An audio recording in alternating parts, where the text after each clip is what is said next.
Banyak orang rela mengeluarkan uang jutaan demi hidup sehat, tapi sering lupa. Teladan terbaik tentang kesehatan justru datang dari Rasulullah Shallallahu Alaihi Wasallam. Beliau bukan hanya membawa wahyu untuk hati dan jiwa, tapi juga panduan hidup sehat yang sempurna, yang kini bahkan dibuktikan oleh sains modern. Sebagai apoteker, saya sering melihat orang datang dengan keluhan lemah, cepat marah, sulit tidur, bahkan mudah sakit. Padahal bukan karena kurang obat, tapi karena gaya hidup yang salah. Rasulullah sudah memberi contoh yang sederhana, namun luar biasa.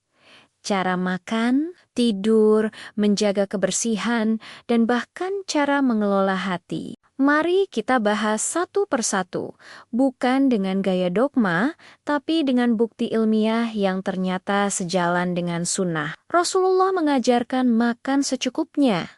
Dan ternyata sains membuktikan kelebihan lemak terutama di perut berbahaya karena bisa menurunkan hormon testosteron pada pria. Hormon ini bukan cuma soal kejantanan, tapi juga memengaruhi semangat, ide, dan kepemimpinan. Jadi ketika Nabi bersabda, kami adalah kaum yang tidak makan sebelum lapar dan berhenti sebelum kenyang, itu bukan sekadar adab makan, tapi formula hormon dan energi yang seimbang. Nabi tidak pernah berlebihan dalam makan. Apalagi di malam hari, beliau makan ringan sebelum tidur, biasanya setelah Isya, lalu tidur lebih awal. Sains membuktikan malam adalah waktu tubuh memperbaiki sel, bukan mencerna makanan. Terlalu banyak makan malam bisa mengganggu hormon tidur dan metabolisme. Beliau juga menganjurkan minum air dengan posisi duduk dan tidak mencampur makan dengan minum berlebihan agar enzim pencernaan bekerja optimal. Rasulullah tidur dengan posisi miring ke kanan, lampu dimatikan, dan membaca doa sebelum tidur. Posisi miring ke kanan, menjaga jantung tetap di posisi atas, dan meringankan beban kerja tubuh. Penelitian modern membuktikan tidur gelap total membantu tubuh menghasilkan hormon melatonin, hormon anti penuaan alami yang membuat kita tidur nyenyak dan memperbaiki sel. Bahkan beliau mencontohkan untuk menutup sinyal dan cahaya sebelum tidur. Kini, para dokter menyebutnya digital detox, istirahat dari gelombang elektromagnetik gadget. Rasulullah juga mencontohkan bekam, bukan hanya sebagai ritual, tapi terapi pembersihan tubuh yang kini dikenal sebagai cupping terapi. Secara ilmiah, bekam membantu mengeluarkan racun dan merangsang sistem imun tubuh agar bekerja lebih aktif. Waktu terbaik bekam adalah tanggal 17, 19, dan 21 bulan Hijriah, selaras dengan siklus regenerasi tubuh alami. Kombinasikan dengan puasa Ayyamul Bid di tanggal 13, 14, dan 15 Hijriah, maka tubuhmu menjalani detoks alami.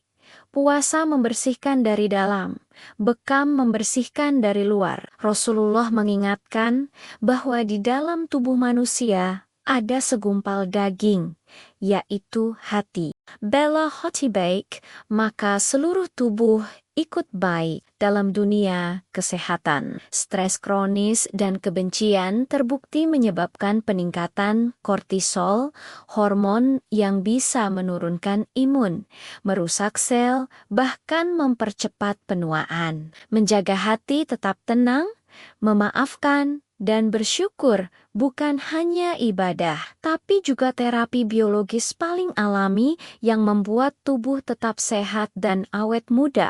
Rasulullah sangat menyukai madu, cuka, dan makanan fermentasi seperti tempe atau kurma. Makanan ini kaya probiotik, menjaga usus tetap sehat, dan membantu penyerapan nutrisi. Beliau juga tidak mencampur buah dengan makanan berat. Karena buah sebaiknya dikonsumsi sebelum makan utama, hal ini terbukti dapat mencegah lonjakan gula darah.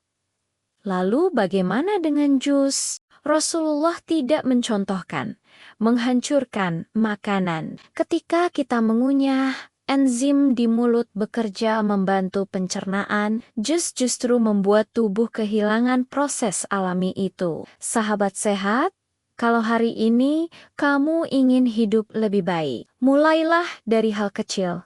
Makan secukupnya, tidur tepat waktu, dan jaga hati dari amarah. Karena rahasia sehat sesungguhnya bukan di botol suplemen, tapi di teladan Rasulullah SAW. Kalau kamu merasa video ini bermanfaat, bantu sebarkan ke teman dan keluarga, biar makin banyak yang tahu bahwa hidup sehat sudah diajarkan sejak 14 abad lalu. Tulis di kolom komentar, teladan sehat Rasul, apa yang sudah kamu coba hari ini. Sampai jumpa di episode berikutnya, di Bahas Sehat, tempat kita belajar bahwa ilmu dan iman bisa berjalan beriringan. Saya Aisyah, apoteker yang percaya bahwa kesehatan sejati dimulai dari sunnah dan hati yang bersih.